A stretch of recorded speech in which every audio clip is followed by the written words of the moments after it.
Woman gives birth in bathtub and makes shocking discovery. This is the story of my surprise twins. Not like surprise, you're having twins. It was like surprise, you just had twins.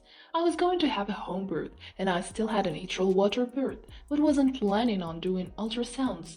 I always measured correctly for one baby. I always only found one heartbeat with a Doppler.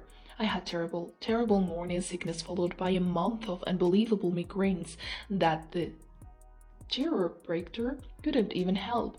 I can't believe my skin didn't explode from swelling that last month. Toward the end, my midwife thought I might be breech and recommended an ultrasound. Turns out it was a compound presentation, otherwise known as Superman position, not neutral. So I went to the chiro, then immediately went in to get another ultrasound. My midwife warned me she wouldn't let labor happen naturally with a compound presentation, so I was eager for baby to move so I could have a home birth. The second ultrasound of all four quadrants and done by a sonographer revealed the baby moved and we were good to go. My midwife originally gave me 16 hours to go into active labor before she would drop my home birth. It got close to 16 and I still didn't want to go in. So she talked to another midwife I had met at the hospital while getting my ultrasound. She agreed to wait for 24 hours, since active labor hadn't come at 24 hours and she was dropping me anyway. I decided I'd wait a bit longer and went in around 1 p.m. on the 13th. This would be about 30 hours in. Meanwhile, my sister Lindsay didn't think she had enough time to drive the 13 hours and make it for the birth. So, the night before, her dad offered his miles for her tickets. I really needed her. She felt she needed to be here, and we both cried when we thought she might not make it before the birth. I got to the hospital, and as I'm opening the car door, she texts me she's at my house, 20 minutes from the hospital. All at the exact same moment, I had my first contraction. The first nurse midwife I see is this girl Marnie, who was at the hospital. I went to 4 stitches after my home birth with my son 2 years before. She was amazing. It was at a completely different hospital 40 minutes away, and there she was. She was the only thing that made the other hospital bearable. She takes me up and I find out they have a giant birthing tube. They hook me up to the baby monitor. Only one heartbeat. By this time, my sister is here. Midwife Kate had taken the night before off to get sleep after talking to my midwife and finding out I would be most likely coming in the next morning. She was also amazing. When I had my ultrasound, she was the one who convinced my midwife to let labor happen with a compound presentation.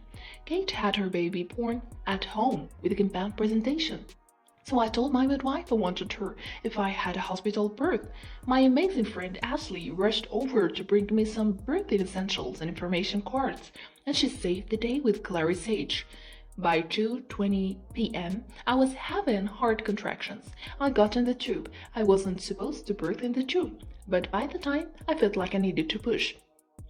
I was already groaning, and there was no getting out. So I had my first with 2 pushes. I remember my first words were, "It's so tiny, I didn't know the sex yet." One nurse said, "Oh, it's probably the placenta already coming." Another said, "Oh, it's a water bag." I've never seen that before. All the while, I couldn't get any words out. And in my head, I'm screaming, "It's another ring of fire." My second came less than 2 minutes after my first with another 2 pushes, and she was born A.N. Cole. I was just in shock. The staff was shocked, and I wish I had someone taking pictures of my husband because I'm blind and couldn't see his expression. Adam Mays and Billy June, born July 13th, 38 weeks, 4 days, at 2:47 and 2:49 p.m., both 6 lbs. They had the same blood type and each had exactly 3 hairs that were about 3 inches longer than the rest of their hair. Still have them too. They restarted the machine 3 times to weigh them because they couldn't believe they were exactly the same weight and height. It was beautiful. I'm not even upset not having a home birth again. Everything couldn't have been more perfectly serendipitous. They both passed their APGAR with a 10 by 10, which they say they hardly ever give any babies, let alone twins. We were free to go after 24 hours. No need good time. I happily took an extra day because my insurance covered it. I wanted the lactation support and room service. I think I got a visit from every staff member during my stay. I don't think people believed it actually happened and had to see for themselves.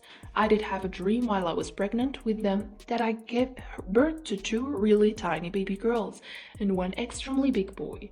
Now I have 2 baby girls and a 3-year-old son. Too crazy.